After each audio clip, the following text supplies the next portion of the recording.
ერთი შეგრძნება მახსოვს ძალიან მძაფრად, ვიყავი 6 თუ 7 წლის და ჩვენი ოჯახის ახლობელი უსმენდა რაღაც ტრეკს, რაღაც ბავშვი ასრულებდა რა. და მახსოვს, რომ ამ ტრეკმა ისეთი მძაფრი ემოციები გამოიწვია ჩემში და ისე ამიჩქარდა გული და ისე მომაწვა სისხლი, რომ ცრემლები წამომივიდა. სწორედ მაგის მერე დავიწყე მუსიკაში ამ ემოციის ძებნა.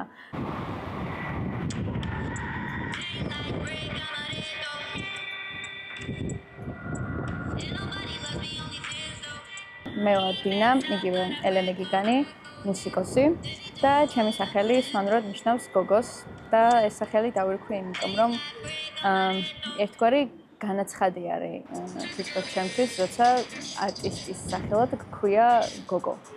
რომ აღმოაჩინეს, რომ სიმღერა შემეძლო, შემიყვანეს ხალხურ მუსიკაზე. ვსწავლობდი ხალხურ სიმღერებს და ფანდურზე დაკვრას.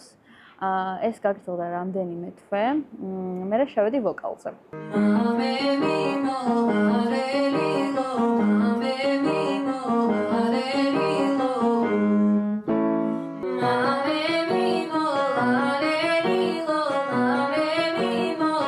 ჩემთან მარტო რომ დავრჩი კარანტინის დროს და თითქმის არსად გავდიოდი და ძალიან ბევრი დრო მქონდა საფიქრალად, ის შეგრძნება მქონდა, რომ ეს ყველაფერი რაღაცაში გადამეტანა და ეგეც მუსიკა აღმოჩნდა. კარანტინის დროს, აი შეიძლება დავარქვათ ერთგვარი პროტესტის შეგრძნება მაგას რა.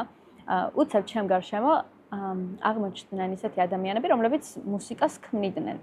ოღონდ ანუ თითქმის ყველა იყო ბიჭი.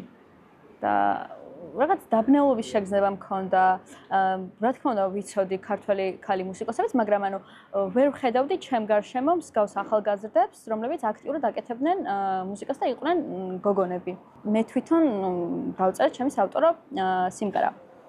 და ეს სიმღერა გამოუშვი 10 თვე ვიყავი მაგ პროცესებში, რაღაცებს წერდი, ვაზიარებდი.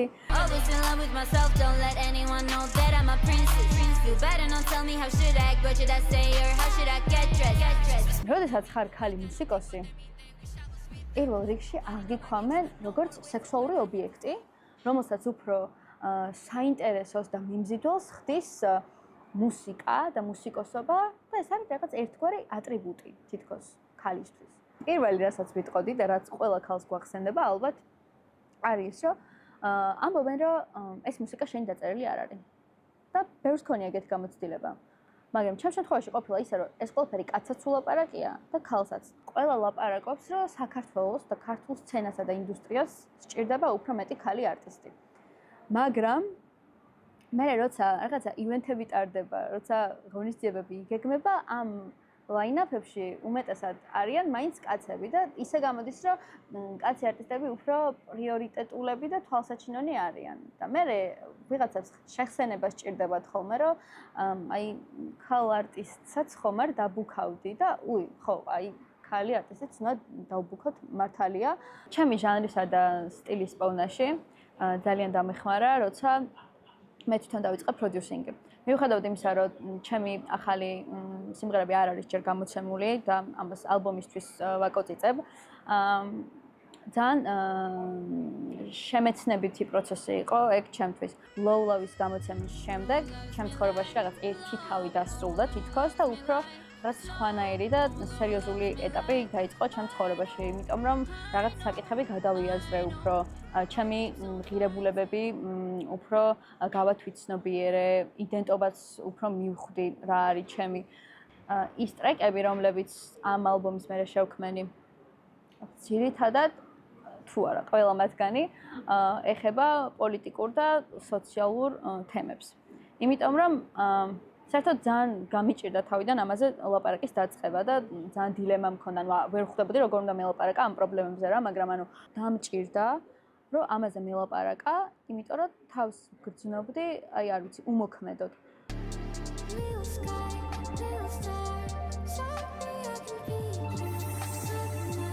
გამოვეცი ჩემი ახალი სიმღერა, ვიდეო კლიპთან ერთად, რომელსაც ქვია Lil Star და ეს სიმღერა ეთქმება საქართველოს.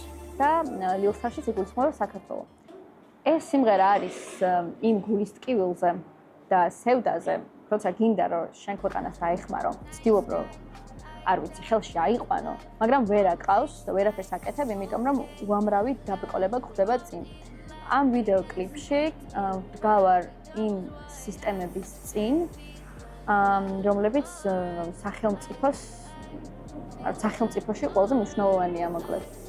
და ასე რომ უნდა მდგარიყავი ერთ-ერთი დაწესებულების წინ, რომლის გარშემოთ გადაღება საერთოდ არ შეიძლება გულისხმობ სასამართლოს. ახალი რეგულაციების მიხედვით. მე ვისურვებდი, რომ ისეთ გარემოში ცხოვრობდე, სადაც არ მექნებოდა საფიქრალი იმ ყოველდღიურ საბაზისო პრობლემებზე, რაზეც არა მარტო მე, არამედ მთელი საქართველო ფიქრობ. და უფრო ჩემი გონება მიმართული იქნებოდა იმაზე, რომ როგორ განვითარდე, რა ვისწავლო, სად ვისწავლო და ახალი რაღაცები აღმოვაჩინო.